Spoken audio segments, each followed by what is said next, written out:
फळ विक्रेती व बाळकृष्णाची गोष्ट सांगणार आहे.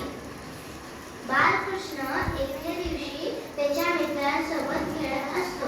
तुम्हाला तर माहितीच आहे की कृष्णाला त्याच्या मित्रांसोबत खेळायला किती आवडतं. तसंच एका दिवशी तो त्याच्या मित्रांसोबत खेळत असतो तेव्हा त्याच्या कानावर एक आवाज पडतो. फळे घ्या फळे, छान छान फळे, ताजी ताजी फळे, असा त्याच्या कानावर आवाज पडतो. तो त्या आवाजाकडे धावतच जातो आणि म्हणतो, मावशी मावशी थांबा ना, मला फळे हवी आहेत, असं तो म्हणतो. त्या मावशी वळून पाहतात तर काय, त्याचे ते गुबरे गुबरे गाल, त्याचे ते छानसे डोळे, असं ते त्याचं मनमोहक रूप पाहून त्या त्याच्याकडे बघतच राहतात. तो आवाज देतो, मावशी मावशी. मग त्या भानावर येतात. तेव्हा त्या म्हणतात, तुला काय हवं आहे? मग तो म्हणतो, मावशी मला काही फळे हवे आहेत. आणि कृष्णाला आंबा हा खूप आवडत असतो. कृष्णालाच काय, आपल्याला पण आंबा किती आवडतो. आणि आंबा हा फळांचा राजा असतो आणि नावाप्रमाणे तो राजासारखाच असतो.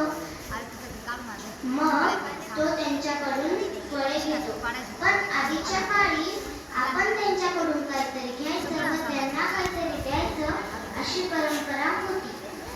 तर कृष्णा त्यांच्याकडून फळे घेतो व स्वयंपाकघरात नेऊन ठेवतो व तिथून धान्य घेतो. पण त्याच्या चिमुकल्या हातात ते धान्य कशी मावणार, तरी तो त्याच्या मुठीत धरून नेतो. पण तो त्या मावशीपर्यंत जाईपर्यंत ते अर्धे धान्य तर सांडूनच जातात. उरतात 5-6 धान्य.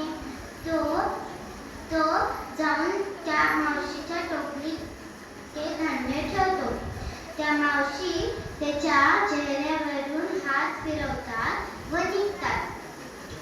पण ते जाता जाता त्यांच्या मनात एक विचार येतो, माझं टोपलं इतकं जड कसं लागतंय? तिथे तर खूप फळे विकलेत मी, इतकं जड कसं झालंय हे टोपलं? त्या ते टोपलं खाली उतरवतात व पाहतात. त्यांना आश्चर्य वाटतं की त्या पूर्ण फळांचं पूर्ण सोने चांदी असं सगळं झालं असतं. त्यांनी तिथूनच ओळखले की ही सगळी बाळकृष्णाचीच लीला असेल. धन्यवाद.